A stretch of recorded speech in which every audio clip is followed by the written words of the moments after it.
कोई भी business start करने से पहले हम सभी हर एक इंपॉर्टेंट पॉइंट को ध्यान में रखते हैं, जैसे बिजनेस की प्लानिंग, प्रोडक्ट की जानकारी, रॉ मटेरियल का सोर्स, इन्वेस्टमेंट प्लानिंग और ग्रोथ के लिए मार्केटिंग स्ट्रेटेजीज। इन सब पॉइंट्स में क्या कुछ ऐसा है जो इंक्लूडेड नहीं है? जी बिल्कुल, एंटरप्रेन्योरशिप का एक पार्ट जो अक्सर पीछे रह जाता है वो है अपने बिजनेस की फाइनेंशियल स्टडी। सरल शब्दों में कहें तो बिजनेस बुक कीपिंग। इसमें शामिल है balance sheet maintenance, accounting ratios, cash flows management, accounting concepts, principles and standards management etcetera. क्योंकि एक अच्छा एंटरप्रेन्योर वही है जो अपने बिजनेस के हर पहलू पर नजर रखे, टिप टू टो। तो अगर आपका प्लान भी अपने बिजनेस के फाइनेंशियल एथिक्स को स्ट्रॉन्ग करके बिजनेस ग्रोथ का इंक्रीमेंट रेशियो बढ़ाना है, तो बिजनेस पाठशाला का बिजनेस इन बुक सेगमेंट आपके लिए परफेक्ट मैच है। यह आपके लिए अवेलेबल होगा every month second and fourth Tuesdays को दोपहर 3 बजे से सिर्फ आपके अपने यूट्यूब चैनल बिजनेस पाठशाला पर। साथ ही अगर आपको इस सेशन से रिलेटेड कोई भी डाउट है या आपके कुछ सवाल हैं, तो आप हमारे एक्सपर्ट से डायरेक्टली जुड़ सकते हैं जूम सेशन के माध्यम से, जिसका लिंक आपके लिए चैट बॉक्स पर अवेलेबल है। लखनऊ यूनिवर्सिटी से ग्रेजुएट और institute of chartered accountants of India के एसोसिएट मेंबर श्री मोहित बडानी जी इन्फोसिस लिमिटेड में मैनेजमेंट ट्रेनी और रेवेन्यू अश्योरेंस डिपार्टमेंट में फाइनेंस एनालिस्ट के तौर पर अपनी उपयोगिता सिद्ध कर चुके हैं। फाइनेंस, टैक्सेशन और ऑडिटिंग के क्षेत्र में एक्सपर्टीज रखने वाले श्री मोहित बडानी जी के पास बैंक ऑडिट्स, इंटरनल ऑडिट्स और गवर्नमेंट ऑडिट्स का वृहद अनुभव है। Lucknow club of institute of internal auditors Delhi chapter के जॉइंट सेक्रेटरी रह चुके श्री मोहित बडानी जी डायरेक्ट टैक्सेस के क्षेत्र में भी यूपी राज्य विद्युत उत्पादन निगम limited, Lucknow Adani international airport, Airtel UP circle regional office और UP power transmission corporation limited आदि बहुप्रतिष्ठित ऑर्गेनाइजेशंस में अपनी बहुमूल्य सेवाएं प्रदान कर रहे हैं। अपनी कार्य कुशलता के लिए प्रसिद्ध श्री मोहित बडानी जी का बिजनेस पाठशाला में एक्सपर्ट के तौर पर हम स्वागत करते हैं।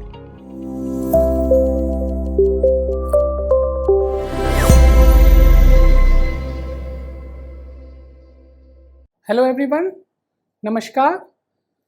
I welcome you all. मैं सीए मोहित बडानी आप सभी का स्वागत करता हूं आज के सेशन में, जो है accounting for not profit organisation. आज हम समझेंगे क्या होता है एक नॉन प्रॉफिट ऑर्गेनाइजेशन और कैसे नॉन प्रॉफिट ऑर्गेनाइजेशंस की बुक्स बनती हैं। नॉन प्रॉफिट ऑर्गेनाइजेशन एक ऑर्गेनाइजेशन है, बिजनेस ऑर्गेनाइजेशन है, जिसका मेन पर्पस होता है प्रॉफिट अर्न करना नहीं, बल्कि सोसाइटी को या पब्लिक को सर्व करना। नॉट फॉर प्रॉफिट ऑर्गेनाइजेशन का मतलब जो वो एंटिटीज़ या वो बिजनेस ऑर्गेनाइजेशन जिनका मेन जो मोटिव होता है वो प्रॉफिट नहीं होता, वो किसी मकसद के लिए काम करती हैं। उनके ऑब्जेक्ट्स होते हैं, उस ऑब्जेक्ट्स को इंश्योर करते हैं, जैसे कि आर्ट एंड कल्चर को प्रमोट करना, कॉमर्स को प्रमोट करना, एजुकेशन को प्रमोट करना, मेडिकल को प्रमोट करना, स्पोर्ट्स को प्रमोट करना, एनवायरनमेंट प्रोटेक्शन के लिए काम करना। ये सारी एक्टिविटीज़ एनपी ऑर्गेनाइजेशंस करती हैं। बिजनेस ऑर्गेनाइजेशन मेनली 2 तरीके से होती हैं, एक प्रॉफिट ओरिएंटेड, एक not for profit organisation. Profit oriented organisations वो होती हैं जिनका मेन मोटिव होता है प्रॉफिट अर्न करना और ओनर्स में डिस्ट्रीब्यूट करना। वेयर एज जो नॉट फॉर प्रॉफिट ऑर्गेनाइजेशन होती हैं वो एक मकसद के लिए काम करती हैं। उनका मेन मोटिव प्रॉफिट अर्न करना नहीं होता, बल्कि पब्लिक को सर्व करना होता है, अपने मेंबर्स को सर्व करना होता है और सोसाइटी को एट लार्ज सर्व करना होता है। ये होती है नॉट फॉर प्रॉफिट ऑर्गेनाइजेशन। अब हम समझते हैं कि नॉट फॉर प्रॉफिट ऑर्गेनाइजेशन में बुक्स क्यों इंपॉर्टेंट हो जाती है। जो मेंबर्स होते हैं नॉट फॉर प्रॉफिट ऑर्गेनाइजेशंस के, उनको अपनी जो भी टोटल इनकम है, टोटल जो डोनेशन के फॉर्म में, ग्रांट्स के फॉर्म में जो रिसीव हुआ है और क्या एक्सपेंसेस इनकर हुए हैं ऑब्जेक्ट्स ऑफ द ट्रस्ट या ऑब्जेक्ट ऑफ द सोसाइटी के केस में क्या एक्सपेंसेस हुए हैं, वो पता होने चाहिए।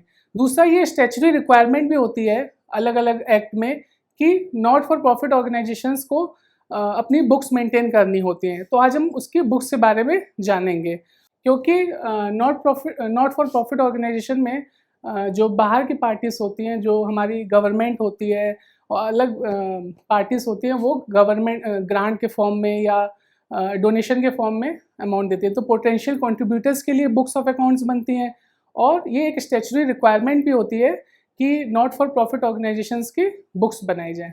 तो जो नॉट फॉर प्रॉफिट ऑर्गेनाइजेशन होती है उसका लीगल स्ट्रक्चर क्या हो सकता है? या तो ये एक सोसाइटी के फॉर्म में हो सकती है, एक ट्रस्ट के फॉर्म में हो सकती है और सेक्शन 8 कंपनीज़ के फॉर्म में हो सकती है। अलग अलग स्ट्रक्चर होता है, अलग अलग ये प्रमोट होती है।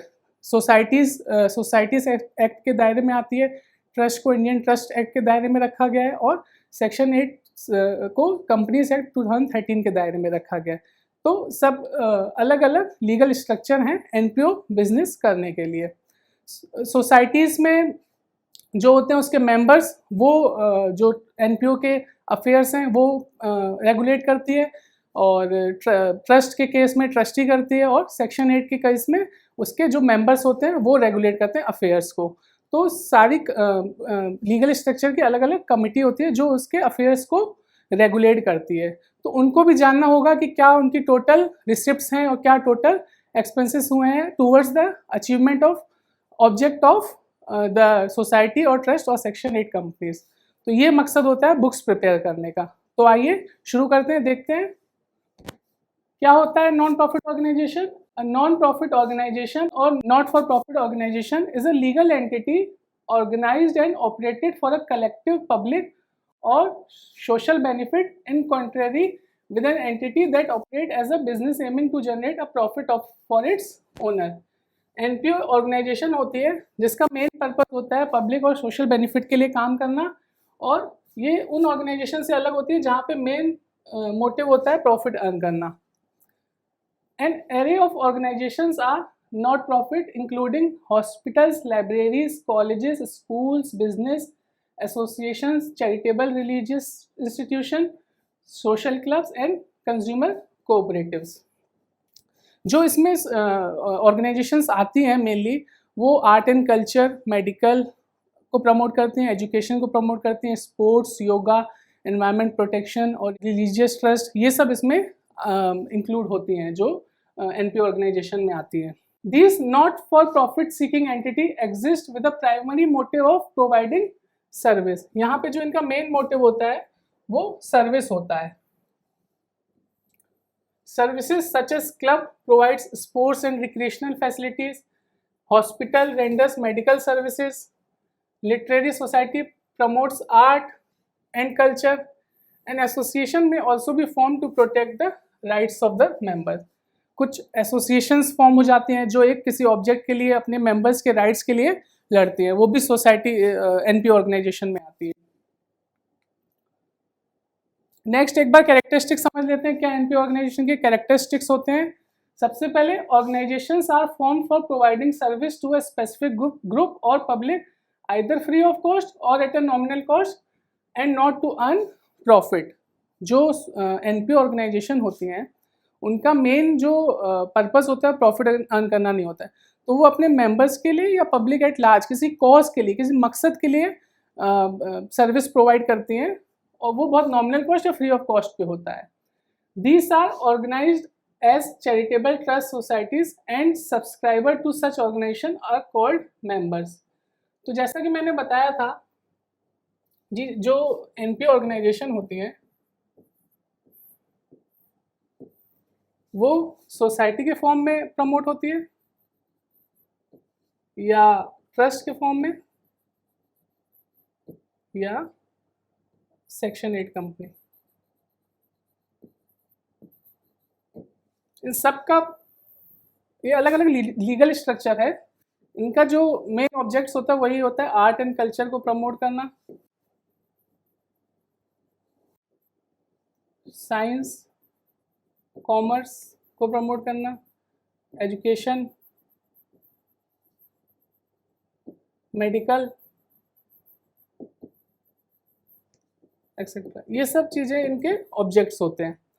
तो अब इनमें जो मेंबर्स होते हैं वो इसको रेगुलेट करते हैं सोसाइटीज़ को। ट्रस्ट के केस में ट्रस्टी होते हैं, सोसाइटी के केस में कमिटी होती है, उसके प्रेसिडेंट, वाइस प्रेसिडेंट, ट्रेजरर और सेक्रेटरी, और सेक्शन 8 में भी उसके मेंबर्स होते हैं जो रेगुलेट करते हैं. These affairs are usually managed by a managing or executive committee elected by its members. तो जो भी मेंबर्स होते हैं सोसाइटी में या ट्रस्ट में, जो ट्रस्टी होते हैं, तो इनकी जो मैनेजिंग कमिटी होती है वो मेंबर्स ही चूज करती है, सिलेक्ट करती है. The main sources of income of such organizations are subscription from members, donation, legacies, grant in aid, income from investment. अब ये कोई ट्रेडिंग एक्टिविटी या मैन्युफैक्चरिंग एक्टिविटी तो करती नहीं, तो इनका जो मेन सोर्स ऑफ इनकम होता है वो जो इनके मेंबर्स होते हैं वो सब्सक्रिप्शन फीस देते हैं, और अलग अलग जगह से डोनेशन आती है, गवर्नमेंट से ग्रांट आती है, और जो इन्वेस्टमेंट होते हैं उससे इनकम अर्न होती है. तो ये उसके सोर्सेज होते हैं इनकम के. These funds raised by such organization through various sources are credited to capital और general fund. अब इसमें भी दो तरह के रिसिप्ट्स इनके पास इनकम आती है. एक कैपिटल रिसिप्ट होती है, एक कैपिटल रिसिप्ट होती है, और रेवेन्यू रिसिप्ट.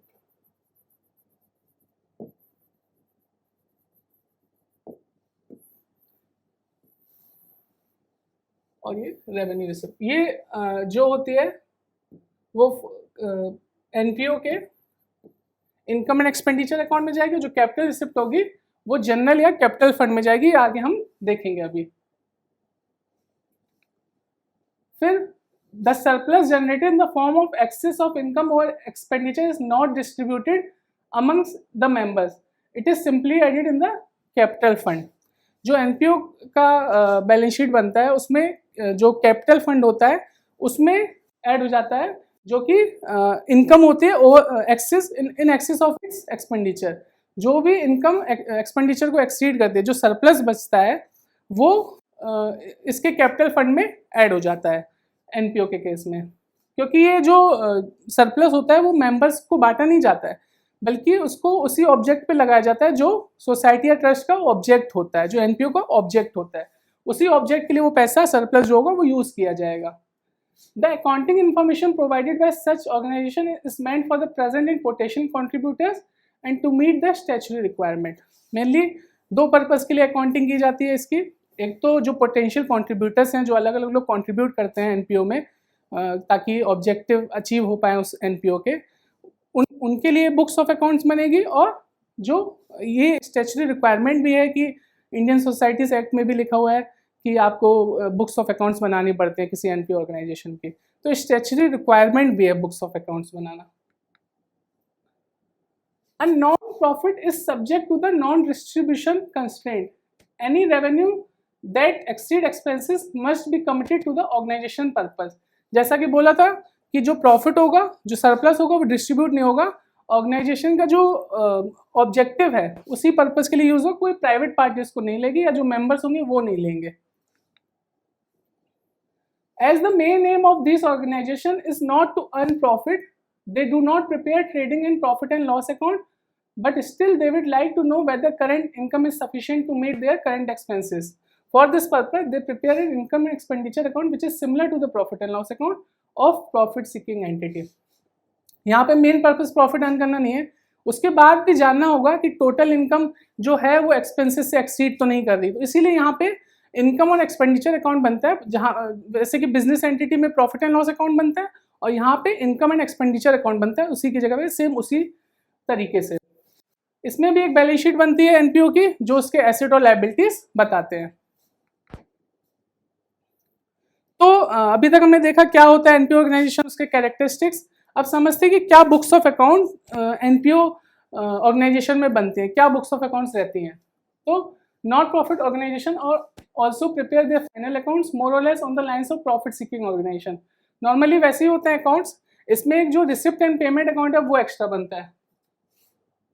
ये एक तरह से समरी ऑफ कैश बुक होता है.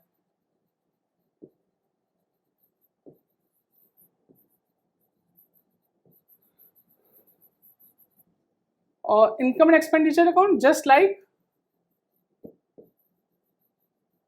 Profit and loss account. ये प्रॉफिट एंड लॉस अकाउंट की तरह होता है। और balance sheet to know the financial position कि क्या asset and liabilities NPO organisation की है, क्या लेना है क्या देना है, उसके लिए बैलेंस शीट बनती है। ये होता है फाइनल अकाउंट्स किसी भी नॉन प्रॉफिट ऑर्गेनाइजेशन के लिए। एक receipt and payment account, income and expenditure account और balance sheet. Receipt and payment cash book की एक समरी की तरह होती है। इनकम एंड एक्सपेंडिचर, उसमें पता लगता है कितना टोटल इनकम रिसीव हुआ, कितना टोटल एक्सपेंसेस हुआ towards object of the NPO organisation. और एक बैलेंस शीट बनती है, किससे हमें कितनी लेनदारी है, कितनी देनदारी, ये सब पता लगता है, जो फर्म की फाइनेंशियल पोजीशन बताती है। तो सबसे पहले हम समझते हैं रिसिप्ट एंड पेमेंट अकाउंट क्या होता है। रिसिप्ट एंड पेमेंट अकाउंट, जैसा कि मैंने बताया, एक समरी ऑफ कैश बुक होता है, जिसमें सारी जो कैश जो रिसीव होती है, कैश या बैंक में फॉर्म में रिसीव होती है इनकम, वो डेबिट होती है, जो अमाउंट रिसीव होता है। और जो खर्चे होते हैं, जो एक्सपेंसेस होते हैं कैश या बैंक से, वो क्रेडिट साइड पे आते हैं, वो राइट हैंड साइड पे दिखाए जाते हैं। इसका इस तरीके से एक फॉर्मेट होता है, रिसिप्ट एंड पेमेंट अकाउंट। सारे जो रिसिप्ट होंगी, जैसे टू डोनेशन रिसीव हो रही है, तो जो भी इनकम रिसीव होगी वो डेबिट साइड आएगी, और जो खर्चे हो रहे हैं बाय प्रिंटिंग एक्सपेंस लेट से, वो क्रेडिट साइड आएगी। तो यही होता है रिसिप्ट एंड पेमेंट अकाउंट। सारा जो समरी, जो कैश रिसीव हो रहा है वो डेबिट साइड आएगा, और क्रेडिट साइड क्या आएगा, जो खर्चे जो एक्सपेंसेस हो रहे हैं कैश या बैंक के फॉर्म में। Receipt and payment is merely a summary of transaction appearing in the cash book. Receipt and payments account is nothing more than a summary of cash book, cash and bank transaction over a certain period, analyzed and classified under suitable head. As such, receipt and payment is prepared at the end of the accounting year. ये एक तरह से real account होता है, तो इसमें real account का rule लगेगा कि व्हाट कम्स इन डेबिट और व्हाट गोज आउट क्रेडिट। जो भी आएगा वो डेबिट होगा, यानी कि लेफ्ट हैंड साइड आएगा, और जो जाएगा पैसा वो क्रेडिट होगा। तो it is a real account and hence the rule of real account applies. Debit what comes in and credit what goes out is followed by preparing it. It starts with the opening balance of cash in hand and cash at bank. जो starting होती है वो opening balance cash का होता है और bank का होता है, और सारे जो अमाउंट रिसीव होता है वो डेबिट साइड आता है, पेमेंट्स क्रेडिट साइड आएंगी, एंड देन बैलेंसिंग आएगी कैश एंड बैंक की। तो स्टार्टिंग इसमें ओपनिंग बैलेंस कैश और बैंक से ही होता है। Cash in hand is always shows in the debit balance and will therefore be written on the debit side, और कैश एट बैंक में show a debit of favourable balance. In such a case it will be written on debit side. In case of overdraft or unfavorable balance, it will be on the credit side. अगर cash का debit balance होगा तो हमारे पास cash रखी हुई है, इसका मतलब है, सॉरी, बैंक का अगर हमारे पास डेबिट बैलेंस होगा तो इसमें बैंक में हमारा पैसा है तो वो डेबिट साइड आएगा। लेकिन अगर बैंक का नेगेटिव बैलेंस है, ओवरड्राफ्ट है, तो वो क्रेडिट साइड से स्टार्ट होगा, वो लिखा हुआ है यहाँ पे। All the cash receipts are shown on the debit side irrespective of its nature, whether capital or revenue. कोई भी खर्चे जो होता है एनपीओ के ऑब्जेक्ट्स के लिए, वो दो तरीके से हो सकता है। या तो वो कैपिटल खर्चा होगा, जो भी जैसे पेमेंट्स होंगी, वो दो तरीके से हो सकते हैं, कैपिटल या रेवेन्यू। रेवेन्यू एक्सपेंसेस वो होते हैं जो रिकरिंग नेचर के होते हैं, जिनको हम इनकम एंड एक्सपेंडिचर अकाउंट में ले जाते हैं, आगे समझेंगे। और कैपिटल जो बुक्स में कैपिटलाइज होती हैं, ये फ्रीक्वेंटली नॉन रिकरिंग होते हैं,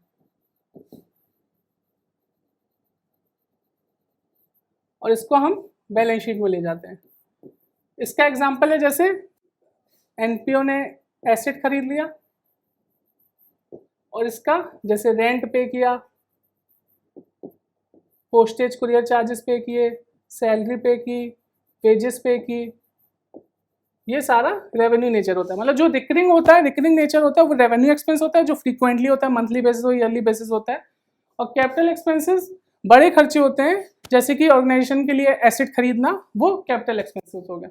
तो रिसिप्ट एंड पेमेंट अकाउंट तो मैंने बताया कैश बुक की समरी है, तो जो भी पैसा उसमें आएगा वो डेबिट होगा, पैसा जाएगा तो क्रेडिट होगा। ये नहीं देखना है कि किस पीरियड का है और वो कैपिटल है कि रेवेन्यू है, उसमें तो सारे ही कुछ आएगा, जो भी कैश रिसीव हुआ होगा और जो कैश पे हुआ होगा, तो वो समरी होगी। उसमें ये नहीं देखा जाएगा कि कैपिटल है कि रेवेन्यू। ये हम आगे जाके जब income and expenditure balance sheet बनाएंगे तब देखेंगे कि ये कहाँ क्लासीफाई होगा। The cash payments are shown on the credit side irrespective of their nature, relationship to the previous or current year। तो जिस ईयर का भी हो, लेकिन रिसिप्ट एंड पेमेंट एक पर्टिकुलर पीरियड के जब बनेगा, तो ट्रांजेक्शन किसी पीरियड का भी हो, जिस पीरियड में कैश आएगा या बैंक में पैसा आएगा, उसमें रिसिप्ट एंड पेमेंट अकाउंट में उसको दिखाया जाएगा।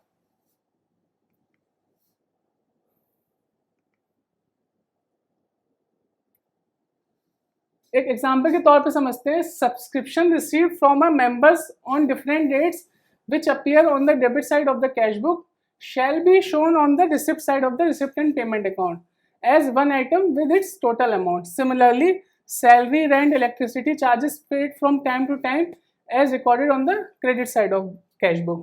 तो जो अकाउंटिंग पीरियड होता है उसमें ट्रांजेक्शन्स होते हैं, अलग अलग दिन पे ट्रांजेक्शन होते हैं। जो रिसिप्ट एंड पेमेंट अकाउंट है वो ईयर एंड पे बनेगा, और जो भी इंडिविजुअल ट्रांजेक्शन होकर उसको सम अप करके टोटलिटी में जो बनेगा रिसिप्ट एंड पेमेंट अकाउंट, जितना जैसे डोनेशन अलग अलग डेट पे रिसीव हुआ, तो टोटल डोनेशन जो पूरे ईयर में रिसीव होगी वो रिसिप्ट एंड पेमेंट के डेबिट साइड में आएगी। सेम एक्सपेंसेस के केस में भी रेंट अलग अलग महीने पे होगा, तो टोटल करके रिसिप्ट एंड पेमेंट में ईयरली बेसिस पे क्रेडिट साइड आएगा। जितने पीरियड के लिए आप रिसिप्ट एंड पेमेंट बनाएंगे उतने पीरियड के लिए वो आएगा। क्या स्टेप्स होते हैं रिसिप्ट एंड पेमेंट को बनाने के लिए? जैसा कि मैंने बताया, रिसिप्ट एंड पेमेंट के लिए टी शेप में बनेगा। स्टार्टिंग करनी है आपको बैलेंस ब्रॉट डाउन से, जिसमें कैश आएगा, बैंक आएगा, और सारे आपको जो भी इनकम है, जो भी कैश रिसीव हो रहा है, वो आप सारा डेबिट साइड पे दिखाओगे। Opening balances of cash in hand and cash at bank. उसके बाद जो show the total amounts of all receipts on the debit side irrespective of its nature, चाहे कैपिटल हो चाहे रेवेन्यू, उसको डेबिट साइड पे दिखाएंगे, और एक्सपेंसेस भी क्रेडिट साइड दिखाएंगे। बाय, मान लीजिए फर्नीचर खरीदा, तो ये कैपिटल है, कैपिटल एक्सपेंस है, लेकिन उसको क्रेडिट साइड दिखाएंगे क्योंकि हम रिसिप्ट एंड पेमेंट बना रहे हैं, मतलब कैश और बैंक का इनफ्लो आउटफ्लो एक तरह से बना रहे हैं, तो सारे ही खर्चे इसमें आएंगे। किसी भी पीरियड का वो आएगा, अगर कैश गया है तो वो क्रेडिट साइड आएगा। कोई none of the receivable income and payable expenses is to be entered in this account as they do not involve inflow और आउटफ्लो ऑफ कैश। कोई अगर इनकम हमें रिसीव होनी है, अभी मिल नहीं रही है, तो इसमें नहीं आएगा, क्योंकि कैश अकाउंट है एक तरह से रिसिप्ट एंड पेमेंट, तो अगर कैश आएगा जाएगा तभी हम इसमें दिखाएंगे। अगर कोई इनकम रिसीवेबल है, कोई आउटस्टैंडिंग एक्सपेंसेस है, तो वो इसमें नहीं आएगा। उसके बाद जो नॉन कैश आइटम होते हैं जैसे कि डेप्रिसिएशन वगैरह, वो रिसिप्ट एंड पेमेंट अकाउंट में नहीं आता है। एक बार अपन इसका परफॉर्मर देख लेते हैं, कैसे होता है performer receipt and payments account का।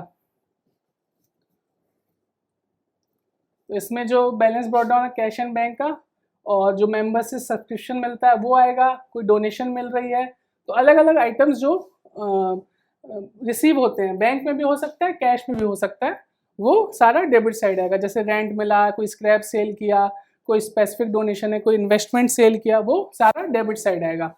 और जो एक्सपेंसेस हैं वो कैपिटल के भी हो सकते हैं और रेवेन्यू भी हो सकते हैं। तो हम कैपिटल रेवेन्यू एक्सपेंसेस समझ चुके हैं। कैपिटल होता है वो रिकरिंग नेचर का नहीं होता, रेवेन्यू रिकरिंग नेचर का एक्सपेंस होता है। कैपिटल एक्सपेंस को हम बुक्स में कैपिटलाइज करते हैं और वो बैलेंस शीट में दिखाते हैं, और रेवेन्यू एक्सपेंसेस को इनकम एंड एक्सपेंडिचर में। लेकिन रिसिप्ट एंड पेमेंट बनाते हुए दोनों ही आएगा, कैपिटल भी और रेवेन्यू भी। वेजेस एंड सैलरी आपका रेवेन्यू ये आ रहा है, rent, rates and taxes, insurance, printing and stationery, postage and courier, advertisement, sundry expenses, telephone charges, entertainment expenses, audit fees, honorarium, repairs and renewals, upkeep of ground, conveyance, newspaper. तो अलग अलग NPO के अलग अलग ऑब्जेक्ट्स होते हैं, उसी के हिसाब से उसके एक्सपेंसेस होते हैं। तो ये तो एक जनरल परफॉर्मा है कि किस तरीके से आपका रिसिप्ट एंड पेमेंट अकाउंट बनता है।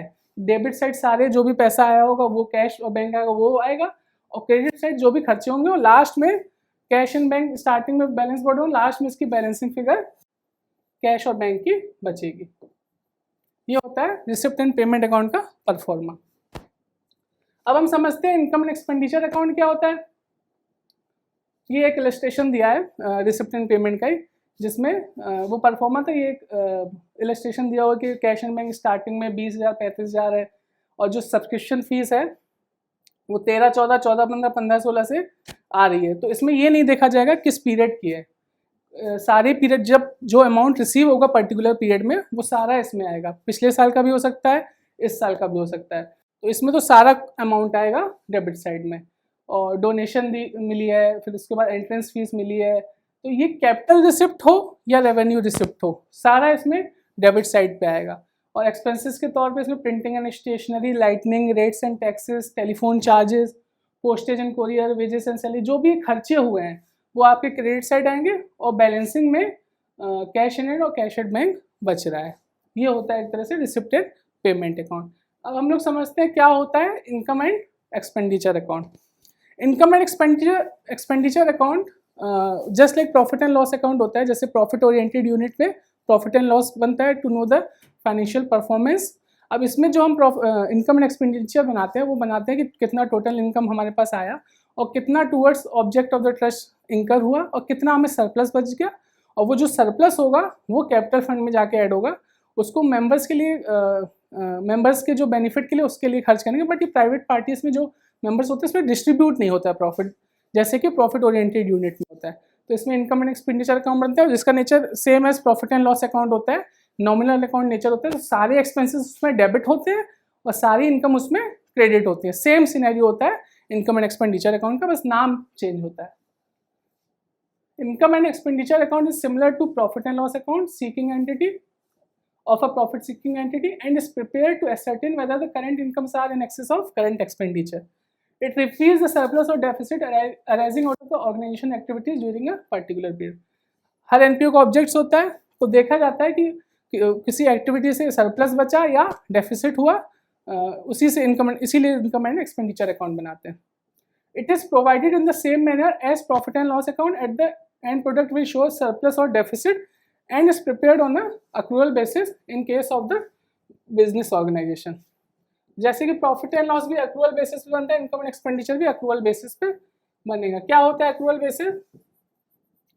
कि transaction in the books are recognised when this are occurred irrespective of cash received और cash paid। तो ट्रांजेक्शन जब होंगे, जिस पीरियड के होंगे उसको रिकॉग्नाइज किया जाएगा। ये नहीं देखा जाएगा उसका अमाउंट रिसीव हो गया या पेमेंट एक्सपेंस किया तो पेमेंट हो गई। तो ये होता है एक्रूअल सिस्टम या एक्रूअल बेसिस। ये ट्रांजैक्शन जो भी होंगे बुक्स में वो रिकॉग्नाइज किए जाएंगे जब वो ट्रांजैक्शन अकर होंगे, न कि कैश जब रिसीव होगा या कैश पे होगा। तो जब इनकम रिसीवेबल होगी तो हम उसको बुक में रिकॉग्नाइज कर लेंगे, हो सकता है इनकम आगे जाके मिले। ऐसे कोई खर्चा अगर मेरे पास आउटस्टैंडिंग है तो हम उसको रिकॉग्नाइज कर लेंगे, हो सकता है उसका पेमेंट आगे जाके हो। तो यही होता है एक्रूअल बेसिस। तो इनकम एंड एक्सपेंडिचर जो अकाउंट है वो एक्रूअल बेसिस पे बनता है। तो जैसा कि बताया मैंने, it is a nominal account and hence the rule of nominal account applies where all expenses are debited and all incomes are credited. जब इनकम एंड एक्सपेंडिचर बनाएंगे तो सारे खर्चे जो होते हैं वो डेबिट साइड जाएंगे और सारी इनकम जो वो क्रेडिट साइड जाएंगी। इसमें रिसिप्ट एंड पेमेंट की तरह कोई स्टार्टिंग बैलेंस या ओपनिंग बैलेंस नहीं होता है। This account is prepared in the same manner in which profit and loss account is prepared.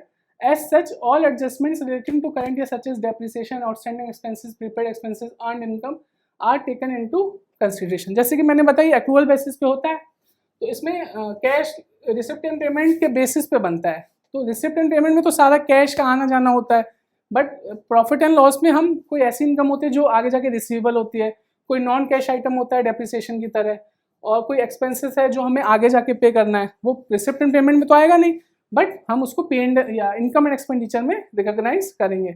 जैसे कि प्रीपेड एक्सपेंसेस है और कोई अर्नड इनकम है which is not received but will be received in the next financial year, तो वो हम इसको कंसिडर करेंगे बनाते वक्त। और इसमें only items of revenue nature are recorded, all capital nature items are ignored. तो जो भी रेवेन्यू नेचर के आइटम होते हैं इसमें वही हम इसमें रिकॉग्नाइज करते हैं। जो कैपिटल नेचर के होते हैं वो तो बैलेंस शीट में जाएंगे। जैसे कि जो इनकम है वो कैपिटल रिसिप्ट भी हो सकती है और रेवेन्यू रिसिप्ट भी होती है। तो रेवेन्यू रिसिप्ट जो होगी वो फ्रीक्वेंटली होती है, वो क्रेडिट साइड पे इनकम एंड एक्सपेंडिचर की क्रेडिट साइड में आएगी, लेकिन जो कैपिटल रिसिप्ट होगी वो हम बैलेंस शीट के लायबिलिटी साइड में दिखाएंगे। ऐसे ही जो एक्सपेंसेस होंगे वो रेवेन्यू नेचर के जो एक्सपेंसेस हो गए जो फ्रीक्वेंटली होते हैं उसको हम डेबिट साइड दिखाएंगे इनकम एंड एक्सपेंडिचर के, जो कैपिटल नेचर के एक्सपेंसेस होंगे उसको हम बैलेंस शीट में दिखाएंगे असेट साइड। ये उसका कंसीडर करना पड़ता है इनकम एंड एक्सपेंडिचर बनाते वक्त। जैसे कि steps in preparing income and expenditure account समझते हैं। सबसे पहले तो आप रिसिप्ट एंड पेमेंट को थॉरली देख लीजिए, क्योंकि जो इनकम एंड एक्सपेंडिचर अकाउंट बनेगा वो उसका जो बेस होगा वो रिसिप्ट एंड पेमेंट अकाउंट होगा। वहीं से मेरी सारी income, capital receipt, revenue receipt आएंगी और वहीं से मेरा एक्सपेंसेस आएगा जो रेवेन्यू नेचर का होगा। तो आप रिसिप्ट एंड पेमेंट अकाउंट को अच्छे से देख लीजिए, उसके बाद इनकम एंड एक्सपेंडिचर अकाउंट बनाइए, वो इसी बेस पे ही बनेगा। कोई ओपनिंग और क्लोजिंग बैलेंस नहीं होता। कैपिटल, क्योंकि रिसिप्ट एंड पेमेंट के बेसिस पे बनाएंगे तो वहाँ कैपिटल रिसिप्ट भी होगा, कैपिटल एक्सपेंसेस भी होंगे, तो वो नहीं लेने हैं, सिर्फ रेवेन्यू रिसिप्ट और रेवेन्यू एक्सपेंसेस लेने हैं। इसमें लिखा है consider only the revenue receipt to be shown on the income side of the income and expenditure account. Some of these need to be adjusted by excluding the amounts relating to preceding and succeeding periods. तो accrual basis और accounting period concept ये बोलता है कि किसी particular period में जो transaction हुए उन्हीं को हम इनकम एंड एक्सपेंडिचर अकाउंट में रिकॉर्ड करेंगे। कोई पिछले पीरियड का अगर इनकम है तो उसको इसमें नहीं रिकॉग्नाइज करेंगे, क्योंकि वो पिछले साल हम कर चुके होंगे, तो वही यहाँ पे लिखा हुआ है। Take the revenue expenses to the expenditure side of the income and expenditure account with due adjustment as per the additional information providing relating to amounts received in advance or those not received। तो revenue expenses जो है, जो receipt and payment का credit side होगा वहाँ पे payment हो रखी होंगी, उसको आप इनकम एंड एक्सपेंडिचर के डेबिट साइड में लिखिए और उसमें जो कुछ एडजस्टमेंट्स दिए हैं कि कोई इनकम आगे जाके रिसीव होनी, क्योंकि वो रिसिप्ट एंड पेमेंट अकाउंट में तो नहीं आएगी, तो उसको आप कंसिडर करके इनकम एंड एक्सपेंडिचर में रिकॉग्नाइज कर लीजिए। और कुछ नॉन कैश आइटम होते हैं जैसे डेप्रिसिएशन, उसको भी इनकम एंड एक्सपेंडिचर अकाउंट बनाते वक्त कंसीडर कर लीजिए, क्योंकि वो रिसिप्ट एंड पेमेंट अकाउंट में नहीं आएगा। बेस रिसिप्ट एंड पेमेंट होगा और आपको एडिशनल इन्फॉर्मेशन यूज करके पूरा इनकम एंड एक्सपेंडिचर अकाउंट बनाना पड़ेगा। तो ये एक इलस्ट्रेशन दिया हुआ है इनकम एंड एक्सपेंडिचर अकाउंट का, जो हम लोग ने लास्ट इलस्ट्रेशन देखा था। तो लास्ट इलस्ट्रेशन में आप देखोगे कि सब्सक्रिप्शन फीस जो था वो 3 साल की रिसीव हुई थी। जैसे ये 2013-14, 14-15, 15-16, तो 3 साल की सब्सक्रिप्शन फीस रिसीव होती है। रिसिप्ट एंड पेमेंट अकाउंट में तो पूरा आएगा जितना पैसा रिसीव होगा, बट जब इनकम एंड एक्सपेंडिचर अकाउंट बनाएंगे हम तो सिर्फ उस पीरियड की इनकम रिकॉग्नाइज करेंगे जिस पीरियड के लिए हम receipt and income and expenditure account बना रहे हैं। यहाँ पे 31 मार्च 2015 के लिए हम receipt income and expenditure account बना रहे हैं, तो सब्सक्रिप्शन फीस 14-15 के लिए ही आएगी, क्योंकि बाकी की तो हम लोग रिकॉग्नाइज कर चुके होंगे। अगर हम एक्रूअल कंसेप्ट फॉलो कर रहे हैं तो बाकी की तो हम लोग रिकॉग्नाइज कर चुके होंगे। एंट्रेंस फीस आएगी, इंटरेस्ट ऑन इन्वेस्टमेंट आएगा और लॉकर रेंट आएगा। ये सारे क्रेडिट जो वहाँ से अमाउंट जो डेबिट साइड था, जो इनकम रिसीव हुई थी कैश या बैंक में, वो इनकम एंड एक्सपेंडिचर के क्रेडिट साइड आएंगे, वो यहाँ पे एज ए इनकम दिखाई जाएंगे।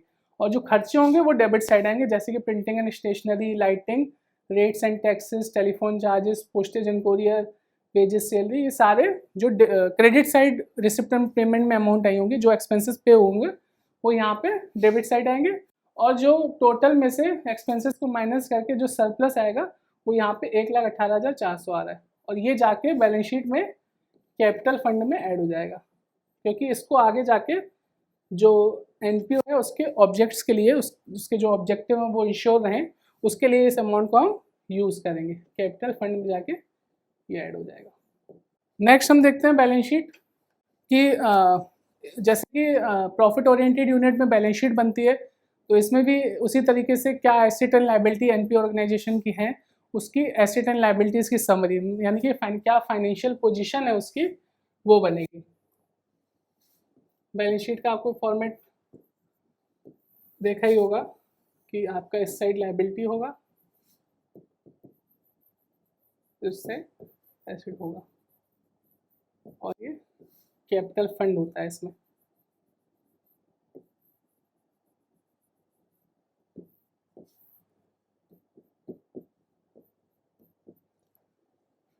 Just as in a profit-seeking concern, a balance sheet is to be prepared even by a NPO organization to show the financial position। क्या financial position है NPO की, उसको जानने के लिए हम बैलेंस शीट बनाएंगे।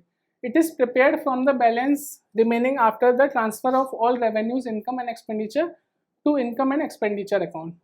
तो जितने भी बैलेंस हैं जो रेवेन्यू अकाउंट में, जो इनकम एंड एक्सपेंडिचर अकाउंट में नहीं गए, जो कैपिटल रिसिप्ट है, कैपिटल एक्सपेंसेस हैं, तो वो सारे बैलेंस शीट में आ जाएंगे। In other words it contains only capital items. जो भी कैपिटल आइटम्स होंगे, जो हमने इनकम एंड एक्सपेंडिचर जब बनाया था उसको करते वक्त कैपिटल आइटम्स को इग्नोर किया था, तो वो सारे अब बैलेंस शीट में आएंगे। और इसमें क्या क्या होता है, जो एसेट्स होता है, लाइबिलिटीज होता है और कैपिटल फंड होता है। Asset, liability and capital fund. ये एक बैलेंस शीट का फॉर्मेट है जिसमें कैपिटल फंड है और उसका ओपनिंग बैलेंस होगा। जो सरप्लस और डेफिसिट है, जो जब इनकम एंड एक्सपेंडिचर अकाउंट बनेगा उसका सरप्लस या डेफिसिट, सरप्लस होगा तो ऐड होगा, डेफिसिट होगा तो लेस होगा। और capitalise income of the current year और अकाउंट ऑफ लेगेसीज। कुछ ऐसी कैपिटल रिसिप्ट होती हैं जो revenue income and expenditure account में नहीं जाते, वो रेवेन्यू नेचर की नहीं होती हैं, वो कैपिटल नेचर की होती है। जैसे लेगेसी होती है, किसी डिजीज पर्सन के विल के बेसिस पे ये रिसीव होती है एनपीओ को, तो ये लेगेसी उसको कहते हैं। तो वो कैपिटल नेचर की होती है, वो लायबिलिटी साइड दिखाई जाती है, वो कैपिटल फंड में जाके ऐड हो जाती है। लाइफ मेंबरशिप फी, ये कैपिटल नेचर की होती है क्योंकि हम इसको बार बार रिसीव नहीं करते हैं, वन टाइम होती है, तो ये सारा उसमें ऐड होता चला जाता है। जो क्रेडिटर्स हैं वो दिखाया जाएगा, बैंक ओवरड्राफ्ट और outstanding expenses, income received in advance, जो भी लायबिलिटी है वो इसमें दिखाई जाएंगी। और अगर एसेट साइड पे आएंगे तो जो cash in and cash at bank है, ये यहाँ कहाँ से आएगा, रिसिप्ट एंड पेमेंट का जो बैलेंसिंग फिगर होगा, जो क्लोजिंग बैलेंस होगा वो आएगा। और outstanding income prepaid, outstanding income आएंगी और प्रीपेड एक्सपेंसेस आएगा, स्टॉक आएगा, जो एनपीओ का स्टॉक होगा वो आएगा। उसके बाद स्टॉक का जो ओपनिंग होगा उसमें से परचेजेज ऐड करके book value of closing stock less करके उसका क्लोजिंग बैलेंस आएगा। और फिक्स एसेट्स आएंगे, अगर एनपीओ की कोई फिक्स एसेट्स है तो वो भी इसमें आएंगी। तो ये पूरा बैलेंस शीट का परफॉर्मा होता है। ये बैलेंस शीट का एक इलस्ट्रेशन है जिसमें क्रेडिट साइड कैपिटल फंड आ रहा है और कोई सैलरी पेमेंट करनी है आगे जाके, मेरी आउटस्टैंडिंग सैलरी लायबिलिटी है तो वो आ रही है। इसमें cash in hand, outstanding subscription, जो सब्सक्रिप्शन रिसीव होना है आगे मेंबर से वो आ रहा है, कोई इन्वेस्टमेंट किया है, फिक्स एसेट है फर्नीचर और स्पोर्ट्स इक्विपमेंट है। तो ये एक बैलेंस शीट का परफॉर्मा और इलस्ट्रेशन है। अब समझते हैं कि कुछ इम्पॉर्टेंट आइटम्स जो आपको जब account books of account maintain करोगे नॉट फॉर प्रॉफिट ऑर्गेनाइजेशन की, उसमें आपको देखने को मिलेंगी, जिसमें आता है सब्सक्रिप्शन फीस। ये जो मेंबर होते हैं उनसे मिलती है, तो ये मेन सोर्स ऑफ इनकम, जो भी मेंबर्स होते हैं सोसाइटी ट्रस्ट के, तो ये उनका मेन सोर्स ऑफ इनकम होता है एनपीओ का। तो ये फिक्स्ड नेचर की होती है और इसका जो नेचर होता है वो रेवेन्यू नेचर होता है। तो ये इनकम एंड एक्सपेंडिचर अकाउंट में आती है, ये रेवेन्यू नेचर की होती है। उसके बाद लाइफ मेंबरशिप फी, ये पूरी लाइफ में एक बार पे करते हैं तो फ्रीक्वेंटली होती नहीं है, तो ये कैपिटल रिसिप्ट होती है। तो इसको हम लायबिलिटी साइड में दिखाएंगे, ना कि इनकम एंड एक्सपेंडिचर में। तो जितने भी रेवेन्यू रिसिप्ट होंगी वो जाएंगी इनकम एंड एक्सपेंडिचर में, और जो कैपिटल रिसिप्ट होंगी वो जाएंगी बैलेंस शीट में। नेक्स्ट हम देखते हैं endowment fund. It is a fund arising from a bequest or gift, the income of which is devoted for the specific purpose। जो डोनेशंस रिसीव होती हैं जनरल और स्पेसिफिक, तो वो होती हैं एंडाउमेंट फंड, जो एनपीओ के ऑब्जेक्ट्स होते हैं उसके लिए यूज़ होती है, जब जब नीड होती है तब तक यूज़ होती है। तो इसको एज हम लायबिलिटी ट्रीट करते हैं क्योंकि कैपिटल रिसिप्ट होती है, तो ये लायबिलिटी साइड आती है। नेक्स्ट देखते हैं एंट्रेंस फीस। एंट्रेंस फीस अगर रिकरिंग नेचर की है, बार बार हर साल एंट्रेंस फीस लगती है, तो उसको रेवेन्यू मानते हैं। अगर एंट्रेंस फी एक बार के लिए होती है तो उसको हम कैपिटल रिसिप्ट मानते हैं। तो अगर रेवेन्यू रिसिप्ट होगी तो वो इनकम एंड एक्सपेंडिचर अकाउंट में जाएगी, और कैपिटल रिसिप्ट होगी तो बैलेंस शीट में जाएगी। पेमेंट ऑफ होनरेरियम, जो एनपीओ है उसको सेमिनार्स कंडक्ट होते हैं, तो उस सेमिनार्स के लिए थर्ड पार्टीज़ बुलाई जाती हैं, प्रोफेशनल्स बुलाए जाते हैं कि कैंपेन चले और एजुकेट करें लोगों को जो ट्रस्ट के ऑब्जेक्टिव हैं, सोसाइटी के ऑब्जेक्ट हैं। तो उसके लिए जो प्रोफेशनल्स को फीस पे होती है उसको हम होनरेरियम कहते हैं। तो वो एक तरह से आपका रिकरिंग नेचर का एक्सपेंस है, तो वो रेवेन्यू एक्सपेंस हो जाता है। तो सबसे इम्पॉर्टेंट चीज़ है ये रिसिप्ट एंड पेमेंट और इनकम एंड एक्सपेंडिचर अकाउंट बनाने के लिए, कि आपको आइडेंटिफाई करना पड़ेगा क्या उसका नेचर है, रेवेन्यू है कि कैपिटल है। तो तीन मतलब receipt and payment, income and expenditure balance sheet को बनाने के लिए ये बहुत इंपॉर्टेंट हो जाता है कि आप आइडेंटिफाई करिए कि आपका एक्सपेंस जो है वो कैपिटल नेचर का है या रेवेन्यू नेचर का है। ऐसे ही रिसिप्ट आपकी कैपिटल नेचर की है या रेवेन्यू नेचर की, उसी के बेसिस पे आपका डिसाइड होगा कि रिसिप्ट एंड पेमेंट से कौन सा आइटम आपका बैलेंस शीट में जाएगा और कौन सा आइटम आपका इनकम एंड एक्सपेंडिचर में जाएगा। कोई जनरल डोनेशन है बिग अमाउंट की, वो तो बार बार होंगी नहीं, तो उसको हम कैपिटल मानेंगे। कोई स्मॉल अमाउंट की डोनेशंस हैं जिसमें उसमें कोई स्पेसिफिक पर्पस नहीं है, तो उसको हम डायरेक्टली रेवेन्यू मान के, रेवेन्यू रिसिप्ट मान के इनकम एंड एक्सपेंडिचर में क्रेडिट कर देंगे। लेगेसी है, जो डिजीज पर्सन की विल के बेसिस पे अमाउंट मिलती है एनपीओ को, उसको हम एज ए कैपिटल रिसिप्ट मानते हैं और लायबिलिटी साइड दिखा देते हैं। कोई एनपीओ ऑर्गेनाइजेशन को इस ओल्ड एसेट सेल किया गया तो वो एक रेवेन्यू रिसिप्ट मान के हम उसको इनकम एंड एक्सपेंडिचर में ले लेते हैं। उसके बाद sale of old newspaper, sport material. कोई अगर स्पोर्ट्स रिक्रिएशनल सोसाइटी है तो उसका जो स्पोर्ट्स मटेरियल होगा वो एक तरह से जब सेल करेंगे तो रेवेन्यू इनकम की तरह ट्रीट करेगा, तो उसको हम इनकम एंड एक्सपेंडिचर अकाउंट में दिखा देंगे।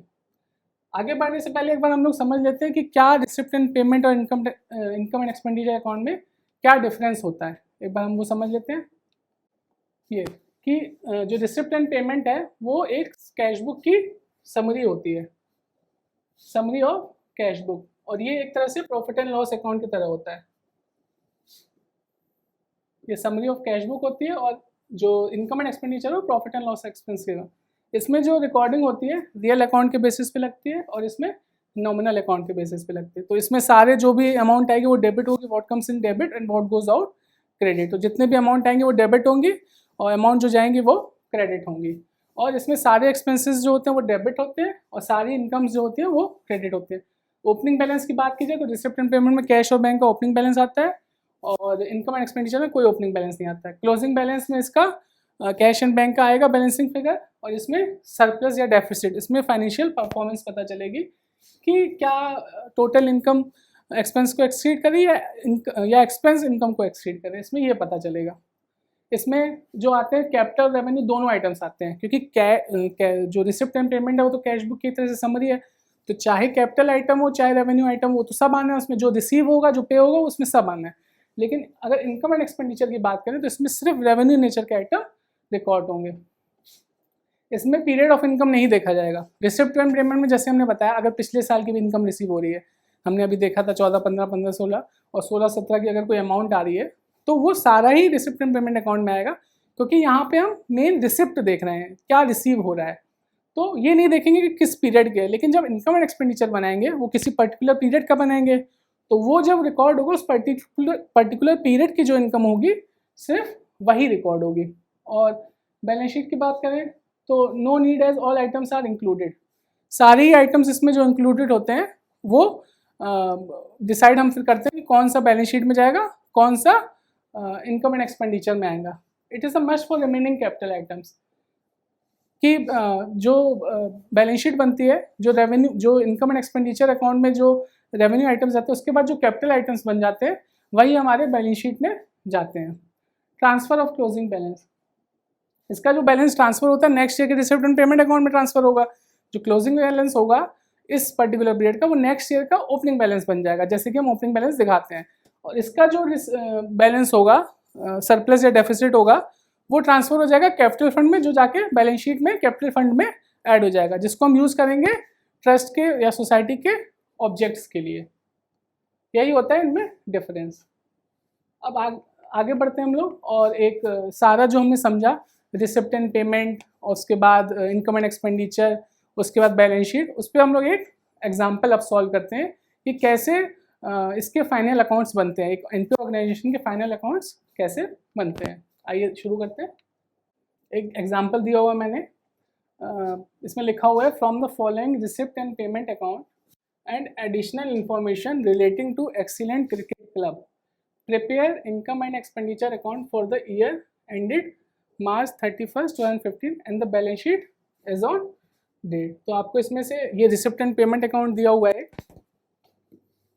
ये रिसिप्ट एंड पेमेंट अकाउंट है, इसमें से आपको एक बैलेंस शीट और इनकम एंड एक्सपेंडिचर अकाउंट बनाना है।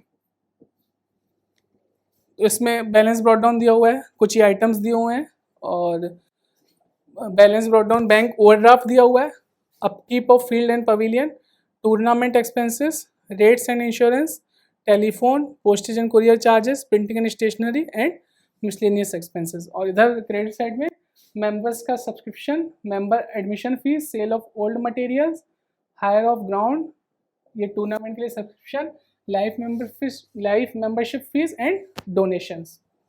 तो इसमें एक बार समझ लेते हैं कि रिसिप्ट एंड पेमेंट है। तो सबसे पहले तो हम आइडेंटिफाई करेंगे कौन सा कैपिटल आइटम होगा और कौन सा रेवेन्यू आइटम होगा। उसी के बेसिस पे बैलेंस शीट और profit and loss income and expenditure account बनेगा। तो कैश इन हैंड तो ये बैलेंस शीट का आइटम है, ओपनिंग बैलेंस है ये, ठीक। मेंबर्स का सब्सक्रिप्शन फीस जो है वो एक तरह से रेवेन्यू आइटम है। मेंबर्स का एडमिशन फीस रेवेन्यू आइटम हो गया। Sale of old sport materials ये भी एक रेवेन्यू आइटम हो गया। और हायर ऑफ ग्राउंड ये एक रेवेन्यू आइटम हो गया। अगर किसी टूर्नामेंट के लिए सब्सक्रिप्शन लिया हुआ है, फीस किसी स्पेसिफिक पर्पस के लिए कोई फीस ली जाएगी, तो उसको हम कैपिटल आइटम मानेंगे, क्योंकि यहाँ पे एक स्पेसिफिक पर्पस के लिए लिया गया है, तो आप इसको कैपिटल मान के बैलेंस शीट में दिखाएंगे। लाइफ मेंबरशिप फीस ये भी एक कैपिटल आइटम है, और डोनेशन, बिग डोनेशन है तो ये कैपिटल आइटम हो जाएगा। ऐसे यहाँ पे देखेंगे कोई क्योंकि ये क्रिकेट क्लब है, तो फील्ड को उसमें क्लीन करने के लिए, अपकीप करने के लिए, और पवेलियन को तो उसके लिए खर्चा हो रहा है, तो ये रेवेन्यू हो गया एक तरह से। टूर्नामेंट एक्सपेंसेस, जैसे टूर्नामेंट के लिए हमने अमाउंट रिसीव किया था, उसी के अगेंस्ट में एक्सपेंसेस हो रहे हैं, तो इसको हम कैपिटल मान लेंगे, क्योंकि ये स्पेसिफिक पर्पस एक कोई एक्टिविटी चल रही है इन क्रिकेट क्लब, तो उसके लिए हम इसको कैपिटल आइटम मान लेंगे। फिर rates and insurance, telephone, postage and courier, printing and stationery and miscellaneous expenses, ये सारे रेवेन्यू हो जाएंगे। तो इनको आइडेंटिफाई हमने कर लिया। और आगे एडिशनल इन्फॉर्मेशन दे रहा है कि जो क्रिकेट क्लब है उसके पास एक प्लेग्राउंड है जो 5 लाख का है, तो एक ये क्या हो गया, फिक्स एसेट हो गया। और कैश इन हैंड है, स्टॉक ऑफ स्पोर्ट मटेरियल्स है, प्रिंटिंग एंड स्टेशनरी है, सब्सक्रिप्शन रिसीवेबल है, मतलब जो अमाउंट रिसीव होना आगे जाके, ये at the beginning of the year है, जो बिगिनिंग ऑफ द ईयर है उसमें है। उसके बाद donation and surplus on account of tournament are to be treated और kept in reserve for a permanent pavilion. जो भी सरप्लस होगा इनकम एंड एक्सपेंडिचर का, वो हम कैपिटल में ऐड कर देंगे। और डोनेशन के लिए भी लिखा हुआ है कि इसको आप एज ए कैपिटल रिसिप्ट मानिए और बैलेंस शीट में दिखाइए। और अगर सब्सक्रिप्शन ड्यू टू मार्च 31 मार्च वर ₹42,000 तक, ये तो है ओपनिंग अमाउंट जो रिसीव होना है सब्सक्रिप्शन का। और आगे जो 31 मार्च 15 में हम बनाएंगे उसमें 42,000 रुपीज़ और रिसीव होना है। और फिर इसमें लिखा हुआ है right of 50% of the sports material and 30%, ये एक एडिशनल इन्फॉर्मेशन है कि कह रहे हैं कि जो स्पोर्ट मटेरियल है आप मान लीजिए 50% आप कंज्यूम करते हो एक ईयर में, और जो प्रिंटिंग है आप उसको मान लो 30% कंज्यूम करते हैं। तो ये सारी एक एडिशनल इन्फॉर्मेशन दी है। तो एक बार देख लेते हैं इसका सोल्यूशन कि जो अमाउंट सब्सक्रिप्शन का है वो क्रेडिट होगा, तो इनकम एंड एक्सपेंडिचर के क्रेडिट साइड आएगा। और जो रिसिप्ट एंड पेमेंट में है, ये रिसिप्ट एंड पेमेंट से आएगा, ये रिसिप्ट एंड पेमेंट से आएगा। लेकिन कुछ अमाउंट आउटस्टैंडिंग है, जैसे हमने एडिशनल इन्फॉर्मेशन में देखा था, कुछ अमाउंट जो 42,000 की है वो हमें अभी रिसीव होगी आगे जाके। तो हमें यहाँ पे इनकम एंड एक्सपेंडिचर तो पर्टिकुलर पीरियड के लिए बनाना है, जो पीरियड है 31 मार्च 2015। तो इनकम जो आगे रिसीव होगी वो हम इसमें ऐड कर देंगे, और जो इनकम पिछले साल की जो ओपनिंग सब्सक्रिप्शन रिसीवेबल है उसको हम इसमें से लेस कर देंगे, क्योंकि लास्ट ईयर वो रिकॉग्नाइज हो गई होगी, वो हमें रिसीव करनी थी। तो हम इसमें मान लेंगे जो 250 रिसीव हुई है वो 28,000 भी रिसीव हुई है, तो उसको हम माइनस कर लेंगे। तो नेट जो हमारा इनकम जो रिकॉग्नाइज होगा इनकम एंड एक्सपेंडिचर अकाउंट में वो होगा 2,64,000। ये है income and expenditure account. Admission fees मैंने बताया था कि रेवेन्यू रिसिप्ट है, तो ये क्रेडिट साइड आ जाएगा। Sale of old material credit side आ जाएगा, और रेंट ऑफ हॉल, जो रेंट मिल रहा है हॉल से, वो क्रेडिट साइड आ जाएगा, क्योंकि रेवेन्यू रिसिप्ट टाइप का है। उसके बाद जो खर्चे हो रहे हैं रिसिप्ट एंड पेमेंट के क्रेडिट साइड आ रहे हैं, जैसे कि upkeep of fielding and pavilion revenue nature का, तो इस तरफ आ जाएगा। रेट्स एंड इंश्योरेंस है, टेलीफोन है, उसके बाद पोस्टेज एंड कोरियर है। सारा ये रिसिप्ट एंड पेमेंट जो खर्चा हो रहा है रेवेन्यू नेचर का है, तो इसको हम इनकम एंड एक्सपेंडिचर अकाउंट के डेबिट साइड दिखाएंगे। प्रिंटिंग एंड स्टेशनरी के लिए क्या बोल रहा था, जो प्रिंटिंग एंड स्टेशनरी है, जो परचेजेस हुई है, जो रिसिप्ट एंड पेमेंट में दिखाई गई है, वो 26,000 है। और जो ओपनिंग स्टॉक था, हमने ओपनिंग स्टॉक एडिशनल इन्फॉर्मेशन में देखा था, वो 11,000 था। और 26 और 11,000 हो गए 37,000। तो कह रहा है कि 30% आप मान लो यूज करते हो, बाकी बचा हुआ स्टॉक में चला जाएगा। ठीक है ना, तो वही यहाँ पे हुआ है कि 37,000 के 30% 11,100 हम इनकम एंड एक्सपेंडिचर अकाउंट में दिखा देंगे, बचा हुआ हम क्लोजिंग स्टॉक दिखा देंगे, वो जाके बैलेंस शीट में दिखाया जाएगा। और फिर स्टेशनरी कोई कंज्यूम हुई है वो 4,400। मिसलेनियस एक्सपेंसेस जो दिखाए गए हैं वो डायरेक्टली रिसिप्ट एंड पेमेंट से 30,000 लिए गए हैं। सेक्रेटरी होनरेरियम 2,600 दिया हुआ है। और फिर स्पोर्ट मटेरियल के बारे में बोल रहा है। स्पोर्ट मटेरियल ये बोला था कि जो परचेज हुआ है during the year receipt and payment में दिखाया गया वो 68,000 का है, और जो ओपनिंग स्टॉक है वो 85,000 का है। और वो कह रहा है कि एडिशनल इन्फॉर्मेशन में आप इसको 50% यूज़ कर लीजिए। तो टोटल ओपनिंग स्टॉक और परचेजेस को ऐड करके मेरे पास 1,53,000 बचा, और 50% हमने उसको कंज्यूम कर लिया, और वही इनकम एंड एक्सपेंडिचर अकाउंट में जाएगा, जो कि अमाउंट होगा 76,500। और जो क्लोजिंग स्टॉक होगा वो आधा 50% बच जाएगा, वो हम जाके बैलेंस शीट में दिखाएंगे।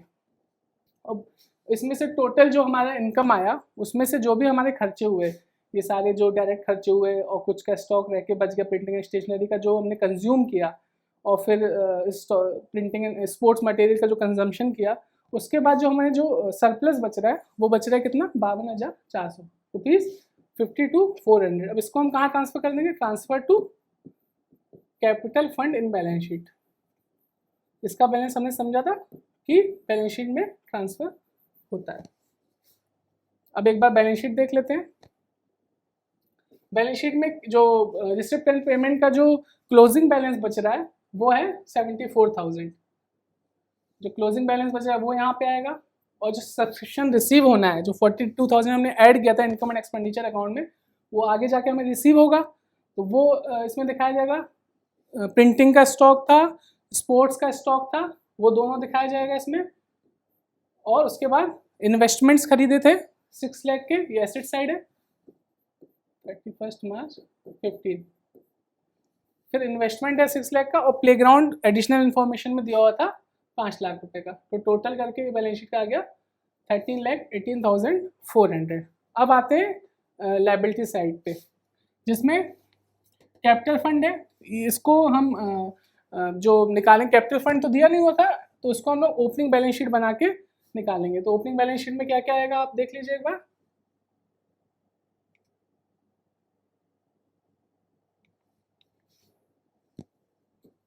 एक बार ओपनिंग बैलेंस शीट बना लेते हैं। ओपनिंग कैपिटल फंड का ओपनिंग बैलेंस तो ओपनिंग बैलेंस शीट से आएगा ना। तो इसमें देख लेते हैं, प्लेग्राउंड दिया हुआ है 5 लाख का, 5 लाख। उसके बाद कैश इन हैंड दिया हुआ है, शॉर्ट फॉर्म में लिख देते हैं 18,000। उसके बाद स्पोर्ट्स का stock material, stock of sports कितने का, 85,000। उसके बाद printing and stationery 11,000। Subscription receive करना है तो ये होगा 28,000। उसके बाद एक बैंक ओवरड्राफ्ट दिया हुआ था 16,000 रुपये का।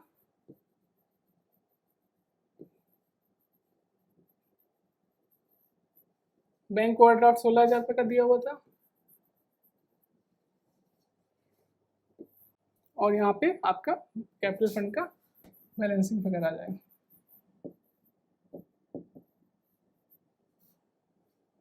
जो होगा 6,26,000। तो हमने ओपनिंग बैलेंस शीट प्रिपेयर की 31 मार्च 2014 को अपना कैपिटल फंड का ओपनिंग बैलेंस निकालने के लिए, ताकि हम उसको जो क्लोजिंग बैलेंस शीट बनाएंगे, जो करंट ईयर की बैलेंस शीट बनाएंगे, उसमें हम एज इसमें ओपनिंग बैलेंस ले सकें, क्योंकि ओपनिंग बैलेंस शीट बन के ही ये कैपिटल फंड का बैलेंस निकलेगा। और जो सरप्लस आया इनकम एंड एक्सपेंडिचर अकाउंट से वो इसमें ऐड हो जाएगा। उसके बाद जो लाइफ मेंबरशिप, जो कैपिटल रिसिप्ट हमने मानी थी, वो इसमें 20,000 कैपिटल फंड में ऐड हो जाएगी, क्योंकि वो रेवेन्यू नेचर की नहीं होती है, तो इसमें कैपिटल फंड में ऐड हो जाएगी। और टूर्नामेंट का जो हमने कैपिटल माना था, कैपिटल एक्सपेंस कैपिटल इनकम मानी थी, तो 60,000 कैपिटल रिसिप्ट थी, 40,000 का एक्सपेंस हुआ था ना, उसको हम इनकम एंड एक्सपेंडिचर अकाउंट में नहीं लेके गए, तो यहाँ पे माइनस करके कैपिटल फंड में डायरेक्टली ऐड कर दिया। और जो डोनेशन रिसीव हुई थी 6 लाख की, जो बिग डोनेशन थी, तो उसको हम एज ए लायबिलिटी साइड दिखाएंगे और ये टोटल बैलेंस शीट का मैच कर जाएगा। तो ये पूरा ऐसे बनता है हमारा receipt and payment account, income and expenditure account and balance sheet.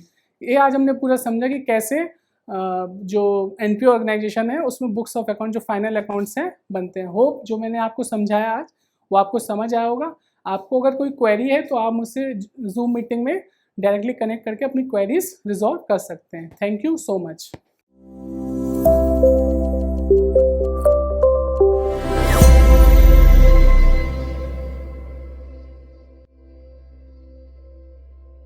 Business पाठशाला के बिजनेस आइडिया सेगमेंट में रोज आप जानते हैं कुछ यूजफुल आइडियाज जिन्हें आप अपना बिजनेस बना सकते हैं। इसी तरह आज आपके लिए अवेलेबल हैं स्मॉल स्केल बिजनेस आइडियाज। तो आगे बढ़ते हैं और जानते हैं हमारा पहला बिजनेस आइडिया, जो है steel scrubber. Steel scrubber business India में पॉपुलर बिजनेस आइडियाज में से एक है। ये मल्टीपर्पज क्लीनिंग ब्रश है जो डिशेस, स्टोव, कुकिंग यूटेंसिल्स आदि की क्लीनिंग में यूज होता है। इसे इंडस्ट्रीज में बड़ी मशीन्स की क्लीनिंग में भी यूज किया जाता है। स्टील स्क्रबर मेटल का बना होता है। ये स्ट्रॉन्ग क्लीनिंग कैपेसिटी रखता है और साथ ही इको फ्रेंडली, एंटी रस्ट और सॉफ्ट होता है। Global sponge and scouring pads का मार्केट साइज 2018 में 4.8 बिलियन $, था, जो 2019 से 2025 तक 3.2% की CAGR तक बढ़ने की उम्मीद है। स्टील स्क्रबर बिजनेस की बिजनेस रिक्वायरमेंट्स कुछ इस तरह से हैं। अगर इस बिजनेस को स्मॉल स्केल पर शुरू किया जाए तो 1500 से 1800 स्क्वायर फीट एरिया, 8 से 10 किलोवाट इलेक्ट्रिसिटी और 3 से 4 मैन पावर की रिक्वायरमेंट होती है। 5 से 7 लाख तक की इन्वेस्टमेंट के साथ इस बिजनेस को शुरू करके 10% से 15% तक प्रॉफिट मार्जिन कमाया जा सकता है। अब बात करते हैं आज के दूसरे बिजनेस आइडिया की, जो है एम्ब्रॉयडरी बिजनेस। एम्ब्रॉयडरी एक तरह से थ्रेड या यार्न द्वारा नीडल के यूज से फैब्रिक और दूसरे मटेरियल्स डेकोरेट करने का क्राफ्ट होता है। ये एक प्रॉफिटेबल बिजनेस है क्योंकि ये कभी भी आउटडेटेड नहीं होता है। एम्ब्रॉयडरी मशीन का यूज टेक्सटाइल्स पर पैटर्न्स क्रिएट करने में भी होता है। कमर्शियली एम्ब्रॉयडरी बिजनेस का use product branding, corporate advertising और यूनिफॉर्म अडॉर्नमेंट में होता है। इसे फैशन इंडस्ट्री में गारमेंट्स और अपैरल डेकोरेट करने में भी किया जाता है। ग्लोबली 2021 से 2031 तक एम्ब्रॉयडरी मशीनरी मार्केट में 5% के CAGR तक ग्रोथ का अनुमान है और 2031 तक 2.4 बिलियन $, तक इसकी वैल्यू बढ़ने की संभावना है।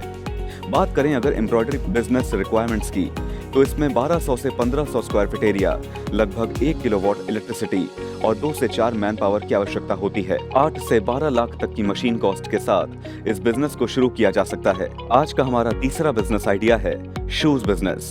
शू ह्यूमन बॉडी की बेसिक नीड्स में से एक है। ये एक फुटवियर आइटम है जो ह्यूमन फुट को प्रोटेक्शन और कंफर्ट देता है। शूज को डेकोरेशन और फैशन के आइटम के तौर पर भी यूज किया जाता है। शूज की डिजाइन कुछ दिनों में ट्रेंड, कल्चर और ओकेजन के अकॉर्डिंग बदलती रहती है। शूज की हाई और रेगुलर डिमांड की वजह से ये एक एवरग्रीन बिजनेस है। 2020 में ग्लोबल फुटवेयर मार्केट 365.5 बिलियन $, थी, जो 2020 से 2027 में 5.5% की CAGR की ग्रोथ के साथ 2027 तक बढ़कर 530.3 बिलियन $, होने के लिए संभावित है। बढ़ते हैं शूज बिजनेस की रिक्वायरमेंट्स की ओर। अगर इस बिजनेस को स्मॉल स्केल पर शुरू किया जाए तो 1800 से 2000 स्क्वायर फीट एरिया, 90 से 120 किलोवाट इलेक्ट्रिसिटी और 25 से 30 मैन पावर की आवश्यकता होती है। 30 से 40 लाख तक की मशीन कॉस्ट इन्वेस्टमेंट के साथ इस बिजनेस को शुरू करके 12% से 15% तक प्रॉफिट मार्जिन कमाया जा सकता है। अब बात करते हैं आज के चौथे और आखिरी बिजनेस आइडिया की, जो है sanitary napkin. Sanitary napkin manufacturing low investment के साथ शुरू हो सकने वाला एक प्रॉफिटेबल बिजनेस है। ये स्मॉल स्केल मैन्युफैक्चरिंग बिजनेस की कैटेगरी में शुरू होने वाली बेहतरीन बिजनेस अपॉर्चुनिटी है। सैनिटरी नैपकिन्स वुमेन हाइजीन के लिए एसेंशियल प्रोडक्ट है जिसकी जरूरत हर महिला को होती है। सैनिटरी नैपकिन एक तरह के एब्जॉर्बेंट पर्सनल केयर प्रोडक्ट होते हैं जिन्हें महिलाओं द्वारा यूज किया जाता है। वर्तमान समय में रूरल एरियाज में सस्ते सैनिटरी नैपकिन्स की मांग काफी बढ़ रही है, जिसका मेन रीजन लोगों में बढ़ती जागरूकता है। 2021 की रिपोर्ट के अनुसार ग्लोबल सैनिटरी नैपकिन मार्केट की वैल्यू 24.4 बिलियन $, थी, जो 2022 से 2027 के पीरियड में 4.92% के CAGR के साथ 2027 तक बढ़कर 32.8 बिलियन $, होने के लिए अनुमानित है। सैनिटरी नैपकिन मैन्युफैक्चरिंग बिजनेस को शुरू करने के लिए 1800 से 2000 स्क्वायर फीट एरिया, 10 से 12 किलोवाट इलेक्ट्रिसिटी और 5 से 6 मैन पावर की आवश्यकता होती है। इस बिजनेस में ऑटोमेटिक मशीन्स का यूज करने में लगभग 25 लाख तक की इन्वेस्टमेंट लगती है, जिसमें ऑटोमेटिक मशीन्स की मशीन कॉस्ट 15 से 20 लाख तक होती है और सेमी ऑटोमेटिक मशीन्स का यूज करने में लगभग 10 लाख तक की इन्वेस्टमेंट रिक्वायर्ड होती है। तो ये थे आज के हमारे बिजनेस आइडियाज। उम्मीद है कि ये सेशन आपके लिए लाभकारी सिद्ध हुआ होगा। अभी आप जूम सेशन के माध्यम से एक्सपर्ट से डायरेक्टली कनेक्ट कर सकते हैं। जूम सेशन का लिंक आपको YouTube चैट बॉक्स में मिल जाएगा। धन्यवाद।